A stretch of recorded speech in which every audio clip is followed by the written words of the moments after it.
नमस्कार दोस्तों, मेरा नाम है डॉक्टर पुनीत। अभी इससे जस्ट पहले मैंने एक वीडियो बनाई थी आपके सामने, जिसमें मैंने बताया था कि शरीर के कुछ ऐसे वेग होते हैं जिनको कंट्रोल करना आने वाले समय के लिए आपको बीमारी पैदा कर सकता है। पर आज की वीडियो में मैं आपको कुछ ऐसे वेग बताऊंगा जिनको कंट्रोल करने में ही फ़ायदा है, और कंट्रोल आप करते हैं तो आपको बीमारियां नहीं बढ़ेंगी। यानी ये वीडियो उस वीडियो से जस्ट उल्टी है। पर इस वीडियो में जो बातें मैं आपको बताऊंगा उनसे आपका स्वास्थ्य के साथ सीधा सीधा संबंध है, और इस चीज़ को अगर आप फॉलो करते हो तो उससे भी आपके स्वास्थ्य पालन में काफ़ी ज़्यादा सहायता मिलेगी।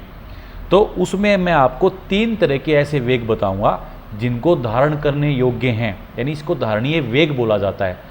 तो सबसे पहला जो धारण करने योग्य वेग है उसको हम कहेंगे मन के वेग। अब मन से कौन कौन से वेग उत्पन्न होते हैं? जैसे जो सबसे पहला मन का वेग है वो है लोभ, यानी लोभ करना।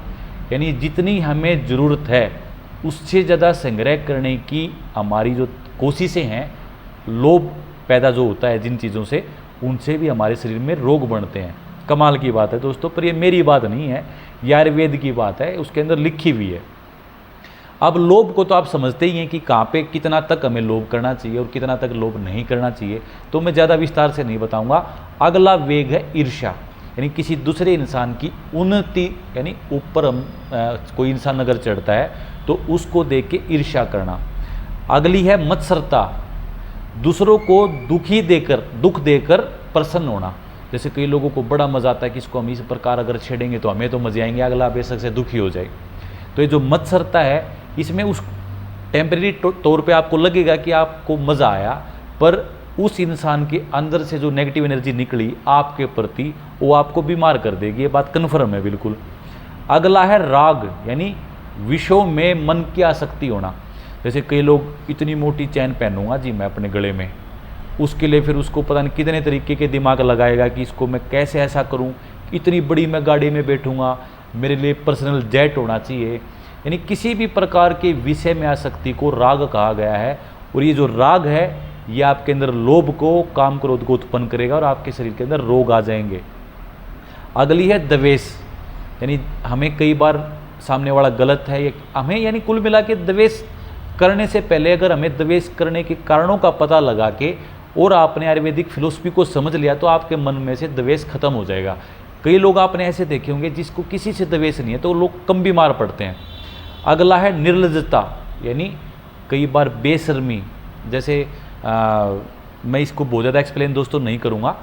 निर्लज्जता का मतलब है कि हमारे सामने हम कई बार माहौल देखते हैं, कुछ बॉलीवुड की लड़कियां हैं, हीरोइन हैं, सेलिब्रिटीज़ हैं, कुछ ऐसे निर्लज्ज काम करती हैं, और कई लोग लड़के भी कुछ ऐसी कहीं पे भी खड़े होकर गाली दे देना, यानी बेशर्मी जिसको कहा जाता है, बेहया कहा जाता है। यानी बेशर्मी के कुछ ऐसे काम करना जिस पे सामने वाले के दिमाग पे कुछ गंदा असर पड़े।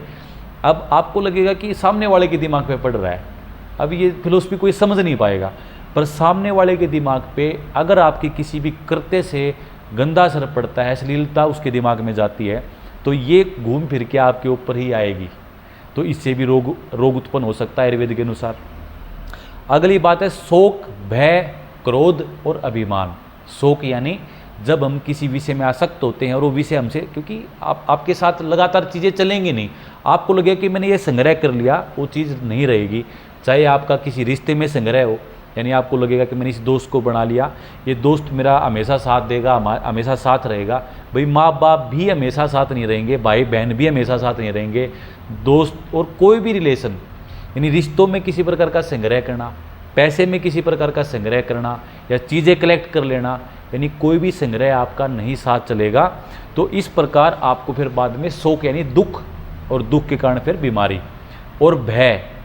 अब अगर आप आयुर्वेद को या अपने वेदों को, पुराणों को अच्छे से समझेंगे तो आपके मन से भय खत्म हो जाएगा। जैसे मृत्यु का भय ही होता है, बीमारियों का भय ही होता है, और किसी भी प्रकार का आवश्यक और अनावश्यक भय हमारे शरीर में होता है जब आप फिलोसफी को समझेंगे। तो इसलिए दोस्तों थोड़ा सा आपको स्वाध्याय करना चाहिए। स्वाध्याय का मतलब कि कोई भी एक अच्छी पुस्तक अगर हम रेगुलर 1-1.5 घंटा पढ़ते हैं तो हमारे दिमाग में से भय खत्म हो जाते हैं और हमें बीमारियां नहीं बनती। अगली बात है अभिमान। ये सबसे बड़ी आज के दिन एक बीमारी है अभिमान, यानी अपने आप को एक ईगो में रखना। कि मेरे अंदर ही दिमाग ज़्यादा तेज़ है, मैं ही ज़्यादा सुंदर हूँ, मेरे पास ही ज़्यादा पैसे हैं, मतलब मेरे पास ज़्यादा बड़ी गाड़ी है। यानी जब इंसान अभिमान के अंदर होता है, उसके अंदर दिमाग में एक बहुत बड़ा, उसको लगता है कि वहीं सर्वोपरि है, भैया आपसे बड़े तो भगवान हैं, आपसे बड़े तो देवता भी हैं, और आपकी गली मोहल्ले में ही आपसे ज़्यादा सुंदर मिल जाएगा, आपसे ज़्यादा पैसे वाला मिल जाएगा, तो अभिमान आप करते हो और उस अभिमान का असर सामने वाले के दिमाग पे अगर पड़ता है तो वही एनर्जी फिर आपके ऊपर जाके लगेगी बीमारी के तौर पे। अगली चीज़ है अविद्या। अविद्या का मतलब है मन में दूसरों के साथ धरोह करने की इच्छा, कि मैं उसका ये बिगाड़ दूँ, मैं उसका वो बिगाड़ दूँ, यानी मन में आपने सोचा और आप बीमार। अगले जो ये सारे मैंने आपको वेग बताए हैं मन के वेग। अगले वेग है वाणी के वेग। जैसे किसी को कठोर वचन कहना, कई बार इंसान के मन में ऐसी बात नहीं होती कि वो उसको कठोर वचन कहे, फिर भी उसकी एक ऐसी आदत पड़ी होती कि सामने वाले को चुभेगी वो बिल्कुल बात। अगर आपने कठोर वचन यानी अपनी वाणी को मधुर बनाइए दोस्तों, मैं ये नहीं कह रहा कि भाई आप ऊपर से मीठा मीठा बोलिए, मन भी मीठा रखिए इंसान के प्रति। तो जो कठोर वचन है और सामने वाले को आपने अगर दुखी कर दिया तो वहीं फिर एनर्जी आपके रोग के ऊपर में आएगी। अगला है ज़्यादा बातों नहीं। कई लोगों की आदत होती है सुबह से शाम तक बात करने के बहाने ढूंढना और एक्सप्लेनेशन करना, और बात मतलब काम होता नहीं है लोगों के पास, तो ज़्यादा बातों नहीं, यानी सामने वाले को आपने अपनी बातों के इंप्रेशन में लेके आए, उसका समय आपने खराब किया या कोई ऐसी बात की जिससे वो दुखी हुआ, तो ये भी आपके शरीर में बीमारियाँ लेके आएगी। अगला है चुगलखोरी, झूठ और असामयिक बातें। चुगलखोरी को आप जानते हो, झूठ को आप जानते हो, यानी किसी का, झूठ का मतलब है कि किसी को आपसे हानि हो जाए किसी कारण से, आपने मजाक में कोई झूठ बोल दिया, ये इतना नुकसानदायक नहीं होता, इतना क्या होता ही नहीं है, पर आपने, यानी मजाक का एक बात और होती है, मजाक के बारे में थोड़ा सा एक्सप्लेनेशन में कर देता हूँ। मजाक का मतलब होता है कि सामने वाले को भी, यानी जिसके साथ आप मजाक कर रहे हो, उसको भी ऐसा लगे कि उसको मज़ा आया, यानी अच्छा लगा। ये मजाक कोई मजाक नहीं होता कि आपको तो अच्छा लगे और सामने वाले को बुरा लगे। तो मजाक करने की एक लिमिट होती है और सामने वाले को अच्छा लगने तक का ही मजाक होता है। तो यानी चुगलखोरी, झूठ और असामयिक बातें। असामयिक का मतलब इररिलेवेंट बातें। जैसे मैंने आपसे पूछा कि आपको क्या दिक्कत है, आपको बताना चाहिए कि सिर दर्द है, पर आप मुझे क्या बताए कि जी मैं बस में आया था, बस की छत पे ये था वो था, यानी रिलेवेंट बातें नहीं करना, यानी जिस बात का जिक्र चल रहा है उससे संबंधित बात ना करके असामयिक बातें करना, ये भी आपके शरीर में दोष उत्पन्न कर देता है। अगला, ये जैसे मैंने दो तरह के आपको वेग बताए हैं, मन के वेग, वाणी के वेग, और अब है शरीर के वेग। शरीर के वेगों में बात है मारना पीटना। कई बार लोग धौंस जमाने के लिए लोगों को मारते पीटते हैं। एक कोई ऐसे को तो नहीं मारेंगे कि भी उसके सामने अगर मान लो कि प्रधानमंत्री मोदी खड़ा है उसको नहीं मारेंगे, यानी अपने से जिसको कम मानते हैं, उसको लगता है कि ये मुझे इतना नुकसान वापस नहीं कर पाएगा, उसको लोग मारते पीटते हैं। ये भी आपके शरीर में रोग लेके आएगा। तो शरीर के वेगों में मारने पीटने का वेग है लूटना। अब जैसे आपके पड़ोस में कोई अमीर इंसान रहता है तो आप प्लान बनाओ कि कैसे मैं ऐसा करूं कि इसको मैं लूट लूं, या फाइनेंशियली किसी भी दिमाग से मैं इसको लूट लूं। तो लूटने का वेग भी रोकने का होता है, धारणीय वेग में आता है। सभी चाहते हैं कि भाई हमें एकदम से माल मिल जाए, भाई उसके हिसाब से आप कर्म कीजिए, लूटने की मत सोचिए। तो ये धारण करने योग्य वेग है आपका। किसी भी प्रकार का बलात्कार करना। बलात्कार का मतलब लड़का और लड़की से संबंधित ही नहीं होता, यानी हम किसी को बेवजह अपनी दोष जमाएं, उसको परेशान करें, किसी से छीन ले, झपट लें, तो ये सभी वेग बलात्कार में आते हैं और शरीर के वेग हैं और मन में पहले आते हैं। तो इस प्रकार के वेगों को भी, शरीर के वेगों को भी हमें रोकना चाहिए। अगला फिर चोरी, डाका, रिश्वत को आप समझते हो। रिश्वत लेके जो सरकारी कर्मचारी बहुत खुश होते हैं कि हमारा जैसे घर को महल बना लेंगे। भाई आपको अगर ये नौकरियां कम पैसे वाली लगती हैं तो आप उनको छोड़ो, नए लोग, काफ़ी लोग कतार में खड़े हैं, आप और कोई दिमाग लगा लो, अपने बिजनेस सेट कर लो अगर आपकी इतनी ज़्यादा महत्वाकांक्षी हैं अगर आप हैं। तो ये सारे शरीर के वेग मैंने आपको तीन तरह के बताए, मन के, वाणी के और शरीर के वेगों को एक्सप्लेनेशन संक्षिप्त रूप में आपको दी है। तो आप इन वेगों को धारणीय वेग में कहा जाता है, इनको रोकना ही चाहिए वरना आप बीमार हो जाओगे। अब इसको छोटा सा और संक्षिप्त मैं आपको एक दोहा सुना देता हूँ, आयुर्वेद के अंदर लिखा हुआ है अष्टांगहृदय में। उसमें लिखा हुआ है दोस्तों, नित्यम हित आहार विहार सेवी, समीक्षेकारी विषय आसक्त, दाता समय सत्य पर क्षमावान, आपतोप सेवी च भवित्य रोग। इसको मैं हिंदी में थोड़ा सा बता देता हूँ।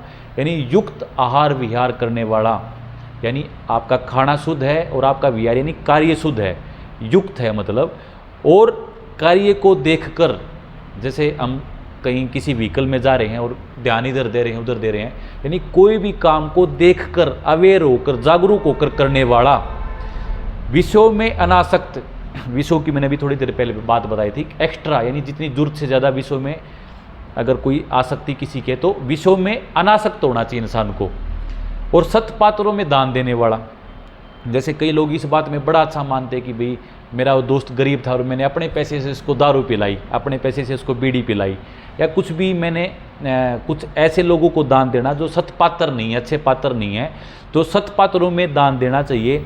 सभी प्राणियों को अपने समान समझने वाला, ये नहीं है कि भाई जो ये चींटी आपके सामने घूम रही, आप इनको उड़ा दो, फेंक दो, कबूतर को मार दिया, चिड़ियों को मार दिया, निशानेबाजी आप उनके ऊपर कर रहे हो, परेशान कर रहे हो अपने से छोटे जीवों को, तो उन सभी जीवों को आप अपने समान माने।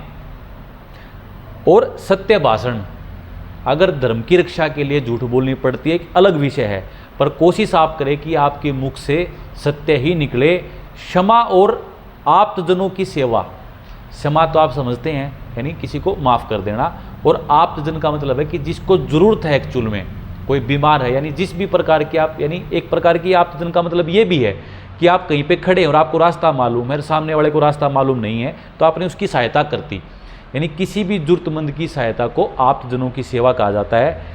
ये सारे कार्य जो मैंने आपको एक दोहे के रूप में बताए हैं, ये करने से इंसान निरोग रहा जा सकता है, कोई उसको रोग नहीं आएगा।